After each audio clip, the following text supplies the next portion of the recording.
Shalom, shalom. J'espère que vous allez bien. Dave Blessing, divinité cosmique, éveilleur de conscience et travailleur de lumière. Aujourd'hui, nous allons parler de l'obéissance, du respect et de l'humilité. Alors, nous allons commencer par l'obéissance. L'obéissance, telle que conçue comme les humains, c'est défini comme étant le fait de s'exécuter lorsqu'il y a un ordre, où il y a une prescription.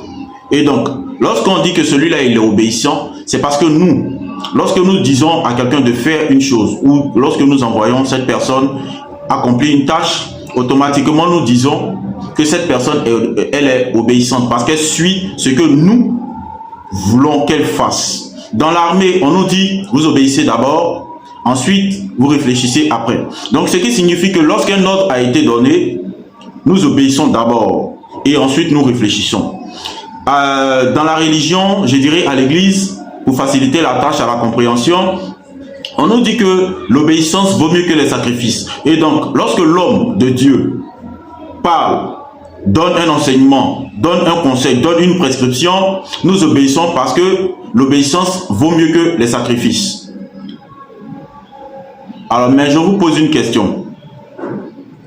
Et lorsque cette obéissance ne colle pas avec vos valeurs, lorsque cette obéissance ne colle pas avec votre alignement, cet ordre qui vous a été donné, cette prescription qui vous a été donnée, ce conseil qui vous a été donné ne colle pas avec la personne que vous êtes, avec vos valeurs ou avec votre intuition intérieure, alors, qui est-ce que vous devenez réellement?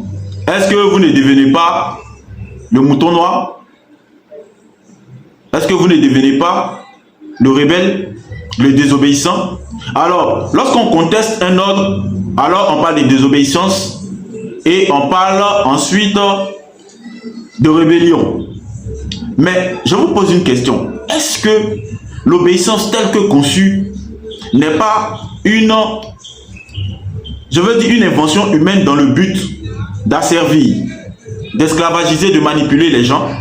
Ou est-ce que l'obéissance dans son sens étymologique, dans son sens originel, dans son sens premier, n'a pas été altérée par les hommes dans le but de manipuler et de contrôler?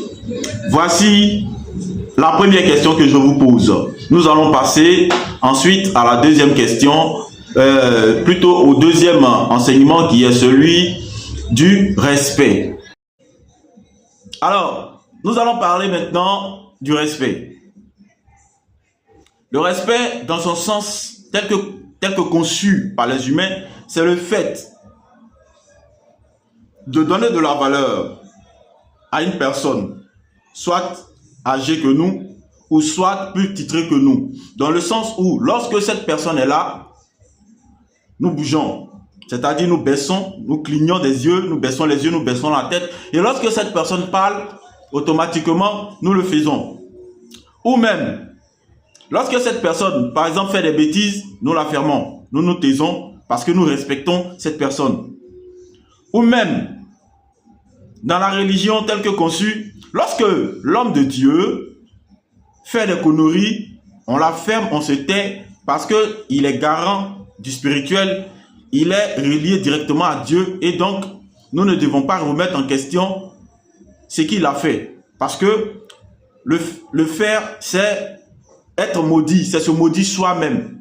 Voilà la conception des choses que nous avons au fur et à mesure transmis dans nos têtes de génération en génération. Mais je vous demande, est-ce que le respect, dans son sens premier, dans son sens originel, dans son sens propre, ne serait pas de donner à une personne sa place réelle qu'elle mérite? Est-ce que c'est parce que cette personne dite âgée ou dite plus diplômée que nous fait des conneries? Est-ce que ce ne serait pas de remettre cette personne à sa place? Respecter quelqu'un, c'est lorsque cette personne fait des bonnes choses, le reconnaître et la traiter à sa juste valeur. Et lorsque cette personne fait des conneries, la remettre à sa place et la traiter à sa juste valeur. ou lorsque cette personne se définit par un caractère mauvais, nocif, la mettre à sa place. Ça, c'est le respect. Et le fait de ne pas le faire, c'est de l'irrespect envers cette personne. On se dit respectueuse parce que se taire pour nous sera du respect. Non, ce n'est pas du respect. Le vrai respect, c'est celui-là. Alors, nous allons passer maintenant à l'enseignement numéro 3, qui est l'humilité. Et nous allons tirer la conclusion. L'humilité telle que conçue par les êtres humains, c'est le fait de s'effacer, de disparaître, de s'éteindre, d'être une serpillière, un chiffon, l'esclave d'autrui.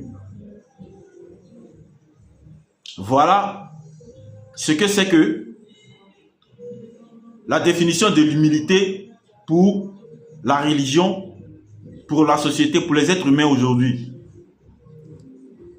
Mais, écoute, en le faisant, est-ce que tu n'es pas en train de tuer celui que tu es réellement? Dans le Nouveau Testament, dans la Bible, le Codex, il est dit, à celui qui n'a pas, nous ôterons même ce qu'il n'a pas. Mais à celui qui a, nous en donnerons, nous en ajouterons. Est-ce que le fait de s'affirmer, de s'afficher, de dire réellement ce que nous sommes, c'est être imbu de notre personne? Est-ce que c'est être orgueilleux? Non. Mais en le faisant, ça blesse l'ego des autres. Parce que eux ne peuvent pas s'afficher comme tels. Le fait de se faire passer pour ce que tu n'es pas, c'est le fait de laisser ton étoile à une autre personne. C'est le fait de laisser par terre, de faire tomber, de fouler au pied ton étoile. Est-ce que la mangue est humble? Est-ce que le manguier, il est humble? Il pousse quand il veut. Il a sa saison. Il produit quand il veut. Est-ce que la grossesse est-elle humble? Elle vient à son heure. Est-ce que l'univers est humble? Est-ce que le temps est humble? La vraie humilité, c'est de s'afficher, de dire ce que tu es réellement. Moi, David Blessing, je suis une divinité cosmique. Je suis un Dieu. Je suis créateur de mon univers. Je crée ma réalité. Je suis puissant. Je suis tout puissant. Je suis le tout dans le un et le un dans le tout. Je suis la conscience qu'on appelle Dieu. Je suis dans Dieu. Dieu est en moi. Dieu, celui que vous appelez Dieu, il s'est éparpillé en plusieurs, en des milliards d'âmes pour s'expérimenter dans ça, ce que vous appelez le corps, ou en sanskrit on appelle la mer Kaba. Il s'est éparpillé dans toutes ces choses. Dites-moi, en quoi est-ce qu'il est humble en faisant tout ça? Il s'affirme en tant qu'être suprême, en tant que divinité, en tant que Dieu, en tant que divinité cosmique, en tant que divinité suprême. Est-ce que moi, je dois m'abaisser pour que des gens, pour satisfaire leur ego, soient contents, acclament? Parce que Dave s'est abaissé? Non. Si tu ne t'affiches pas, l'univers t'arrachera ce que tu es, qui tu es réellement, et te laissera ce que tu veux être, c'est-à-dire faire plaisir aux autres. Ne te rabaisse pas pour faire plaisir aux autres. Être humble, c'est dire ce que tu es, te comporter comme tel et incarner ce que tu es réellement, qui tu es réellement. J'espère que cet enseignement, tu l'as compris. Parce que les trois définitions que nous avons apportées, elles s'entrechoquent, n'est-ce pas? Elles se collent. Non. Ne fais pas plaisir aux gens. Non. Non. Faire plaisir aux autres, c'est se détruire soi-même. N'oublie pas, tu as ta spiritualité et tu as ta mission de vie. Honore Honore ta spiritualité, ta divinité. Honore tes guides, tes anges. Honore-les.